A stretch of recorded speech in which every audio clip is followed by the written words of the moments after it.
Hello. Good evening. आप सबको फिर से आप सबका एक बार स्वागत है। अभी जो चल रहा है वो क्लास 9 का जो हिंदी का पहला चैप्टर है कहानी का प्लॉट। हम उसमें कल तक 5 क्वेश्चन का डिस्कशन करवा दिया था। जो रेस्ट क्वेश्चन है, जो बचे हुए क्वेश्चन हैं, उसको आज की वीडियो में कोशिश रहेगा कि ख़त्म किया जाए। तो इसी कड़ी में आगे बढ़ते हैं। जो अगला क्वेश्चन है वो ये है कि थानेदार की कमाई और फूस का तापन दोनों बराबर है, लेखक ने ऐसा क्यों कहा। तो आप देखिए, फूस अर्थात झाड़ का जलना तब तक ही हो पाता है जब तक वो खुद रहे। कोई भी झाड़ आप जला के देखिए, उसमें कुछ ऐसा चीज़ होता नहीं है कि जो उसको एक अस्थायित्व प्रदान कर सके। उसमें एकदम कंटिन्यू, मतलब एक होता है लंबे समय तक चलने वाला, वो बना के रख सके, ऐसा होता नहीं है। अगर आपका फूस खत्म होगा तो आग भी खत्म हो जाएगा। एकदम ठंडा ठंडा पूरा सब कुछ ऐसा लगेगा जैसे यहाँ आग था ही नहीं। तो वैसे ही कुछ वैसा ही हाल था दरोगा जी का। जब तक दरोगा जी थे, सुख सुविधा था, उनको सब कुछ उपलब्ध था, वो जिंदगी में सारे सुख सुविधाओं का आनंद प्राप्त कर रहे थे, लेकिन उन्होंने कभी सोच कोई पैसा बचा के नहीं रखा, कभी कोई जायदाद नहीं बनाया। तो जैसे ही वो खत्म हुए तो उनका जो वो रुतबा था, जो उनका जो सुख सुविधा था, वो भी खत्म हो गया। और दरोगा जी के खत्म होते ही मुंशी जी तो ऐसे गरीब बने जैसे खोजने पर भी नहीं मिलता है। आप देखिएगा, जनरली लोग गरीब होते हैं, लेकिन ऐसा गरीब होना जैसे मुंशी जी का चित्रण है, बड़े दुर्लभ होते हैं। आप ऐसे गरीब व्यक्ति को ढूंढ नहीं पाइएगा सामान्य तौर पे। इसी कारण लेखक ने उपयुक्त बातें कहा है। ठीक है, तो चलते हैं अगले क्वेश्चन की ओर। तो जो आपका अगला क्वेश्चन है वो है, मेरे लेखनी में इतना जोर नहीं, लेखक ऐसा क्यों कहता है। अब अगर जब आप देखिएगा कि लोग ये अपना हथियार डाल देता है कि मेरे बस का नहीं है, मैं नहीं कर सकता हूँ, मेरे बस से बाहर की चीज़ है या आपके बस के बाहर की चीज़ है, तो वो चीज़ जो है ना, मतलब समझिए वो इशारा कर रहा है कि वो उनके, मतलब उनके जो रेंज है, जो उनका क्षेत्र है, उनसे बाहर की बातें हैं, या वो उस चीज़ को सही से जो होना चाहिए एक व्यक्त करना, वो नहीं कर पा रहे हैं।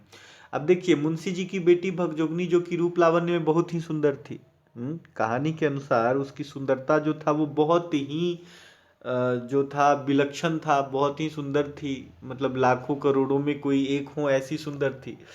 लेकिन उसकी प्रशंसा करने में लेखक ने बहुत सारी उपमाओं और उदाहरणों का उपयोग किया है। आप जब वो चैप्टर पढ़ेंगे, जब ये कहानी पढ़ेंगे, तो आपको इस बात का एहसास होगा कि उन्होंने अपना संपूर्ण ताकत झोंक के, एक जो हो सकता है अच्छे से अच्छा प्रशंसा करना, उपमा और उदाहरणों के सहयोग से उन्होंने किया है। परंतु फिर भी उन्हें ये लगा कि जो एक वास्तविक उसके भगजोगनी के रूप लावण्य का वर्णन होना चाहिए, वो नहीं कर पा रहे हैं। तो लेखक भगजोगनी की सुंदरता का वर्णन करने में खुद को असमर्थ पाते हैं। वो कर नहीं पा रहे हैं जो वो करना चाहते हैं। ठीक है, आप कभी कभी देखिएगा कि आप कुछ करना चाहते हैं लेकिन कर नहीं पा रहे हैं, तो बड़ी विवशता महसूस होता है। जैसे मैं एरोप्लेन उड़ाना चाहता हूँ पर मैं उड़ा नहीं पा रहा हूँ, तो मजबूरी होती है, अजीब सा लगता है ना। तो वह वही बातें हैं। लेखक भगजोगनी की के सुंदरता का ज़्यादा से ज़्यादा वर्णन करना चाहते थे और वो ये कर नहीं पा रहे थे। और अपनी इच्छा अनुसार, उसकी जो इच्छा अनुसार बोले तो मतलब जैसे कि जो होना चाहिए, उनको ये लगा कि यहाँ कमी है। तो इसीलिए जो है वो कह देते हैं कि मेरी लेखनी में इतना जोर नहीं कि मैं भगजोगनी के मतलब रूप लावण्य का सही से चित्रण कर पाऊँ। इसी कड़ी में, इसी सिलसिले में उन्होंने ये बात जो है सो लिखा है। तो चलिए, अब अगला क्वेश्चन जो है वो है, भगजोगनी का सौंदर्य क्यों नहीं खिल सका। अच्छा, अब देखिएगा, जब भी कोई व्यक्ति होता है, किसी स्थिति में फंसा हो या किसी स्थिति में वो खुद को जब पाता है, तो वहाँ से दो बातें होती हैं, या तो वो बहुत निखर जाता है या बुरी तरह टूट जाता है। अच्छा, जब निखरता है तो इसमें आप तय मानिए कि उसे जो है सो सहयोग प्राप्त है उसके वातावरण का, इंटरनल एक्सटर्नल, आंतरिक बाहरी, हर तरीके से उसको मदद है तो वो निखर जाएगा। और आप देखिएगा कि वो जो है जिसके योग्य है वो उससे नीचे की ओर जो है सो पहुंचता जा रहा है। तो इसमें समस्या ये होता है, इसमें दिक्कत ये आती है कि उसको जो है सो जो उसके वातावरण है, जो उसकी आंतरिक चीज़ें हैं वो उसको रोकता है, उसको बढ़ाता नहीं है बल्कि उसको तोड़ता है। कुछ ऐसे ही हालात भगजोगनी के साथ था। भगजोगनी ने अपने जन्म के समय से ही कभी सुख का मुख नहीं देखा। सुख क्या होता है सोचिए, एक लड़की के बालों में कभी तेल देने का मौका ना मिले, तेल लेने का मौका ना मिले, मतलब कुछ ऐसा सूखा, कुछ ऐसा स्थिति कि चेहरे पे एक बूंद सरसों का तेल ना ले पाए तो कितना बुरा हाल हो।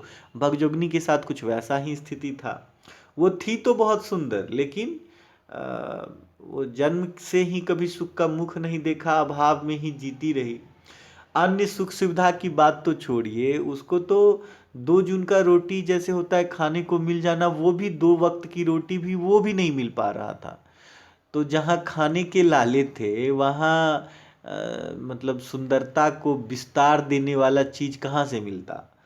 तो कहते हैं अभाव ऐसे भी सौंदर्य को खा जाता है। आप जब अभाव में रहिएगा, किसी भी व्यक्ति को आप गौर से देखिएगा तो आप बस चेहरा देख के बता सकते हैं कि वो अभाव में है, सुख में है, दुख में है, ये आप बता सकते हैं। जो दुखी लोग होते हैं अक्सर उसके चेहरे में तेज चला जाता है, उसको देख के ही आप कह सकते हैं कि इसके साथ कुछ प्रॉब्लम चल रहा है, कोई समस्या चल रहा है। तो अभाव ऐसे भी सुंदरता को खा जाता है। तो अभाव में फंसी भगजोगनी का सौंदर्य भी पूर्ण रूप से निखर ना पाया। जब अभाव में फंसी हुई थी बेचारी, उसको कुछ मिल ही नहीं रहा था, खाने के लाले थे, कभी अपने लिए कुछ खाती थी, कभी उसमें से आधा रोटी तोड़ के कुछ बचा के अपने बाप को खिलाती थी।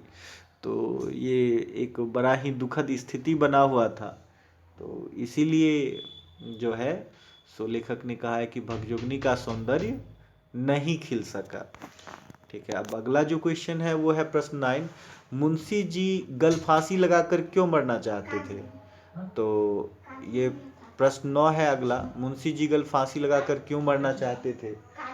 तो देखिए, मुंशी जी अपने एकमात्र पुत्री भगजोगनी के दुखों को प्रत्यक्ष रूप से देख रहे थे, परंतु मजबूर होकर वे कुछ कर नहीं पा रहे थे। ठीक है, अब किसी की किसी का बेटा हो या बेटी हो, ठीक है, अगर आप देखिएगा उसका बच्चा दुख में है तो माँ बाप का ये आंतरिक ख्वाहिश होता है कि वो जो है सो उस बच्चे को बाहर निकाल सके। ठीक है, तो अगर वो उस चीज़ से बाहर ना निकाल पाते हैं तो बड़े दुख में होना स्वाभाविक सी बात है। तो मुंशी जी अपनी एकमात्र पुत्री, उनकी जो पुत्री थी बस एक बची हुई थी भगजोगनी, उसके दुखों को प्रत्यक्ष रूप से देख रहे थे। वो देखते थे कि वो बड़ी दुख में है, परंतु मजबूर होकर वे कुछ कर भी नहीं पा रहे थे। आप देखिए, अब उसकी बच्ची है, खाने को नहीं है, पहनने को कपड़ा नहीं है, एक लड़की जो जवान होती जा रही है और उसके शरीर पे पहनने को सही कपड़ा ना मिले, कितने दुख की बात है। कैसे उसके बाप को लगता होगा। और इतने मजबूर थे मुंशी जी कि वो चाह के भी कुछ कर नहीं पा रहे थे। तो मुंशी जी के हाथ में कुछ था नहीं, वो बेबस होकर सब कुछ चुपचाप देखते रहते थे। असहाय पिता थे मुंशी जी, इसीलिए वे अपने बिटिया के दुखों को देखने से बेहतर गला फांसी लगाकर मर जाना चाहते, है ना। आप खुद देखिए, मान लीजिए आपके ही सामने आपके परिवार में दुख हो, तकलीफ हो, तो शायद आप न देखना चाहें। कुछ ऐसा तकलीफ हो जब आप खुद चिल्ला के कहीं, इससे अच्छा तो हम मर जाते। तो कुछ वैसा ही हाल मुंशी जी के साथ भी था। अब चलिए अगला जो क्वेश्चन है वो है, भगजोगनी का दूसरा वर्तमान नवयुवक पति उसका ही सौतेला बेटा है। यह घटना समाज के किस बुराई की ओर संकेत करता है और क्यों? देखिए, भगजोगनी जब खुद छोटी उम्र की थी तब उसका शादी एक वृद्ध व्यक्ति से कर दिया गया, है ना। छोटी उम्र की थी, अभी टीनेजर्स रही होगी, ठीक है, तरुणी थी। तो उस समय उसका एक बूढ़े व्यक्ति से, चूंकि वो अमीर था और बिना कोई दान दहेज का शादी किया तो कर दिया गया उसका शादी। इस कारण क्या हुआ कि जब वो जवान हुई तब उसके पति का देहांत हो गया। वो खुद अब जवान हुई है तो पति का देहांत हो गया, पति मर गया। अब उस समय में विधवा विवाह करवाना एक समस्या रहा होगा। आज भी देखिए, अब तो थोड़ा सा आसानी हुआ है, लेकिन एक विधवा का शादी कराना आज के समय में भी थोड़ा कठिन जरूर है। और आज से आज़ादी से पहले के समय में तो विधवा विवाह कराना सच में एक समस्या रहा होगा। और भगजोगनी का तो पहला ही शादी बड़ी मुश्किल से हुआ था। उसका शादी जो था बड़े मुश्किल से हुआ। विधवा होने के बाद उसका दूसरा शादी कौन करवाता? बाप भी नहीं था, देहांत हो गया उनका, कोई था नहीं, ना आगे ना पीछे। एगो दूल्हा था वो भी मर गया, बाप था वो भी मर गया। अब कोई रिश्तेदार के नाम पे था तो एगो सौतेला बेटा था, हाँ, जो उसका पति बन बैठा था।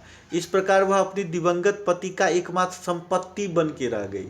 कोई आदमी गुजर जाता है ना, तो आप देखिएगा उसका कोई सामान है, कुछ है, तो वो उसका संपत्ति है नाम पे लोग बंटवारा कर लेते हैं, जो उसके उत्तराधिकारी हैं ले लेते हैं। तो फिर प्रारंभ हुआ उसका शोषण अपने ही सौतेले पुत्र द्वारा। तो यह घटना समाज के भले व्यक्तियों में, अब देखिए कहता है बड़ा भला आदमी है, अच्छा आदमी है, पर अच्छे लोग और भले लोग कभी आप गौर कीजिएगा तो बड़े खतरनाक होते हैं। हाँ, उनमें जो है सो छुपा हुआ जो है बहुत सारी बातें होती हैं। तो यह घटना समाज के भले व्यक्तियों में दोहरी मानदंडों को उजागर करता है, समाज में व्याप्त अंधेरों पर प्रकाश डालता है। ठीक है, तो धन्यवाद। इसी के साथ ये आपका आज का क्लास ख़त्म होता है। ये जिज्ञासा क्लासेस की तरफ से था, मैं आर्यन कुमार। फिर देखते हैं अगले कुछ जो टॉपिक होंगे वो कुछ ना कुछ आपके लिए लेके आएंगे। Thank you.